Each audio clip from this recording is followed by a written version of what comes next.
Hi friends, welcome back to our channel. ఈరోజు మనం చూడబోయే వీడియోలో వృషభ రాశి వారికి అమావాస్య రోజు అదృష్టం కలగబోతుంది. వీరు పొందబోయే ఈ అదృష్టం కారణంగా వీరి జీవితంలో ఎలాంటి మార్పులు రాబోతున్నాయి అనే విషయాలు ఇప్పుడు తెలుసుకుందాం. కృతికా నక్షత్రం 2, 3, 4 పాదాలు జన్మించిన వారు, అలాగే రోహిణి నక్షత్రం 4 పాదాలు జన్మించిన వారు మరియు మృగశిర నక్షత్రం 1, 2 పాదాలు జన్మించిన వారు వృషభ రాశికి చెందుతారు. ఈ రాశి యొక్క అధిపతి శుక్రుడు. ఈ రాశి జ్యోతిష చక్రంలో 2వ రాశి. వృషభ రాశి వారికి అమావాస్య రోజు వారి యొక్క గ్రహస్థితి కారణంగా అదృష్టాన్ని పొందబోతున్నారు. వీరికి కలగబోయే ఈ అదృష్టం కారణంగా ఈ రాశి వారికి ఇప్పటి వరకు ఉన్న ఒత్తిడి, టెన్షన్ అన్నీ తొలగిపోతాయి. ఎంతో సంతోషంగా ఉంటారు.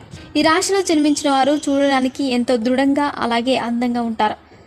అలాగే వీరికి అందమైన వస్త్రాలను ధరించడం అంటే ఇష్టం. అంతేకాకుండా కళాత్మకమైన వస్తువులను కొనడానికి కూడా వీరు ఎక్కువగా డబ్బులు ఖర్చు పెడతారు. అంతేకాకుండా ఈ రాశిలో జన్మించిన వారు తమ జీవితంలో ఎన్ని కష్టాలు వచ్చినప్పటికీ వాటిని ఎంతో ధైర్యంగా